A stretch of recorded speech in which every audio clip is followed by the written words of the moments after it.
is, so you keep holding on. Yung atheist mismo nagsabi sa akin, if this is what gives you hope and makes your life more meaningful, by all means hold on to that. So that was a great lesson for me, especially coming from someone who doesn't believe in God. Ano na sinabi ni Judy? Ako rin, wala pa rin naman akong time na bumitaw ako. Yun na, may mga times naman talaga na more of I'm not present to God. Hindi ako all the time open with my relationship with Him. But ang hope ko is that He will never let me go astray. Kahit na minsan ako yung nakakalimot. Ang hope ko is siya, hindi niya ako malilimutan. Hindi niya tayo makakalimutan. So, I still have faith and I will always have my faith. Minsan lang, madali lang ma-distract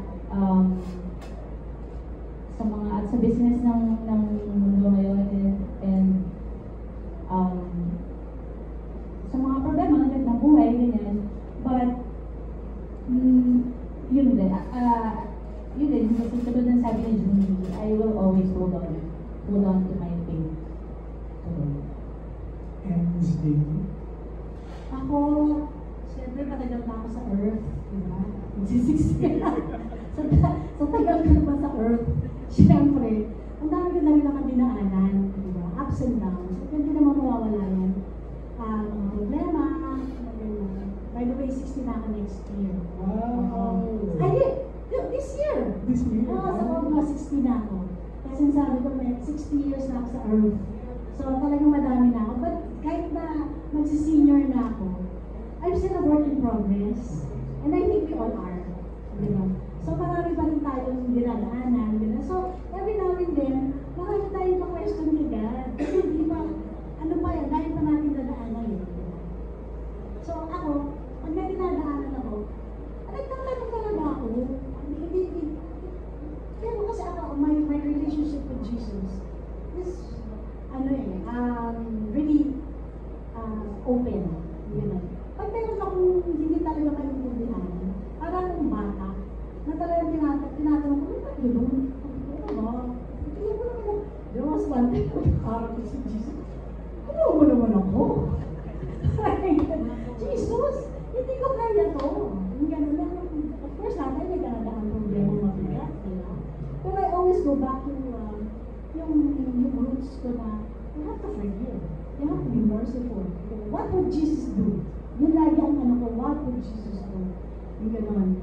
So, for me, at that point, I had to forgive. Yung gano'n. Kasi, sino ba tayo para hindi magpatawad? Diba? Sino tayo para hindi maawa? Yung gano'n. So, lahat tayo dinadaan para natin. Pero, ayun, sabi nga nila namin na hindi pa naman kami bumibigay. Walang bumibigay. I think it goes down to having a good foundation. Diba? Foundation and good relationship with God. Diba? And God is always there. Kung hindi ka paangat, to have a good relationship with me, ako handa na. So anytime, diba? Anytime pwede mo siya tawagan. Pero regards to your question, oo, nagtatanong ako. Hindi tanong. No, hindi ko kaya ito. Tulungan mo ko. Bakit? Diba? Paunawa mo sa akin. Bakit ba? Yung later on na ang kaya-kaya. Diba? Minsan ang tagal. Bakit it takes years? Bakit nangyari yun? Pero later makikita mo, ay, kaya pala. May reason. There's always, sabi nga ni Ed, there's always a reason for everything. Yeah. Thank you so much. Thank you, Carlos. Last question from Richard Paglikawan of Lionheart TV. Congratulations sa music video. Ang ganda. Saan nyo daw po kinunan? Sa Padre Pio. Dalawa yung simbahan natin. Enlighten Me. Saan yung isa? Sa Batangas. Batangas. Antonio de Padua. San Antonio de Padua. San Antonio de Padua.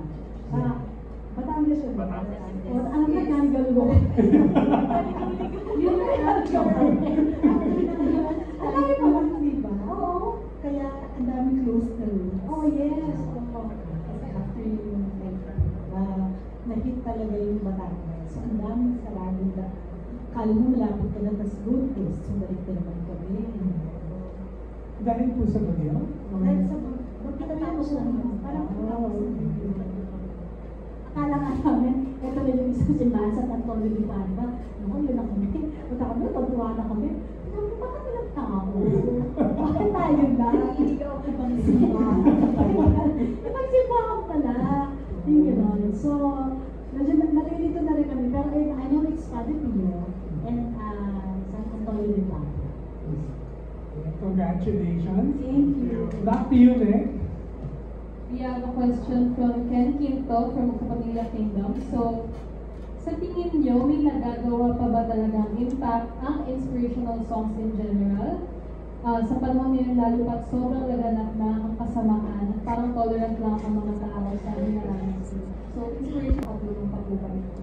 Oo naman. Kasi pag sinabi mo inspirational song, hindi naman ako, it's not just all about the church, the religion, about your relationship with God. Pag sinabi mo kasi inspirational song, just like that, yun yung gusto natin mangyari sa inspire music. Any song that will inspire you, whether it's love, whether it's enlightenment, or whether it's a relationship with your parents, or your loved one, anak mo, kaibigan mo, as long as it's inspiring, of course, nakakatulong yun. Wala akong kanta narinig na hindi nakaka-inspire. Oo, lahat ng song nakaka-inspire. So, if you're going to ask me kung nakakatulong pa ko, of course, definitely. Especially kung other than the love songs na naririnig natin, nai-inspire pa rin tayo kasi nare-remind tayo na ay, oo nga pala, that there is God. Hindi niya tayo pababala. Na na-encourage mo tayo ng answer.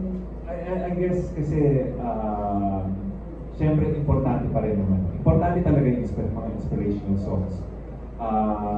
Kasi music in general, no? Kasi music is the food of the soul, di ba? So, pag tinanggal mo ang musika, parang mo na rin pinatay ang tao. So, importante sa atin yan, lalo na kapag sa mga taong down, makarinig lang ng inspirational music, parang na-uplift sila. So, nakakatulong talaga siya. So, kahit na hindi ka down, makinig ka lang ng inspirational music, hindi mo napapansin, natutulungan ka rin. So, pagkain talaga siya sa akin. So, hindi pwedeng mawala. And also, Yeah, tsaka kahit na gano'ng kalaganap yung mga negative experiences, edi lalong mas palaganapin din natin yung mga inspiration. Kahit na maka-inspire lang tayo ng 1 or 2 persons, that makes a difference kaysa yung wala. and also, St. Augustine said, singing is praying twice. So, pag tayo sa, for example, if we hear Mass, okay, di ba sinabi nga natin, to know and love and serve the Lord, and to praise Him, to love and know and love the Lord. Ini-encourage namin the people to sing at Masses, or at ano service, because that is praising God. So, it should be a community singing all the time. Hindi yung hayaan lang natin ng choir na kumanta at manonood tayo parang concert. Sana hindi gano'n. Dapat sana kumari, punta tayo sa isang service, sa isang mass, gano'n. We should sing because that is a way of praising God. Di ba kaya na si David, diba? Si King David, di ba? Gawa siya ng dumanan sa sound, di ba? Di ba, gawa siya ng subtitle. Because that's his way. That's his way of praising God. So, kahit nasa biblical pa yan, kahit malayo pa yan, same thing tayo rin, we should be praising God through our songs. And it should be spotless. Maganda po nung sinabi ni Sino Dosir. And connected po sa sinabi ni Sir Ed na kapag pinanggal mo yung musika, parang namatay na rin yung kaluluwan natin. And final question po na related po sa question number 1. For Miss Jamie, anong hakbang ang ginagawa ng Inspire Music kasama ng ABS-CBN para mabigyan ng pag-asa ang mga taong sumusunod sa buhay o hindi naniniwala sa Diyos? Siyempre, ginagamit natin ang mga talents natin, like the 90 Jerry Rivera, Beanie, ganyan. Nakita niyo ba yung ano? Nakita niyo yung huling bagyo natin? Huling bagyo natin, ano ba yun? Christine? And di ba, pagkano binigay ng Beanie? 1 million? Di ba? So, nakikita mo, ang ABS-CBN is really for the service of the Filipino people. Hindi lang yung para sumikat, para lang kumita, para ano, hindi lang gano'n ang mission ng ABS-CBN. It's really for the service. Na talaga they go out of their way to help people. Yun. And the artists, okay, are being given the opportunity or are being used as vessels, as instruments para makatulong sa mga tao. So, syempre, idol ka nila. Word idol, ha? Please don't, give it a wrong notion, ha? Kasi mga idol, parang, Martin, idol! Idol lang yung sabihin, okay? So,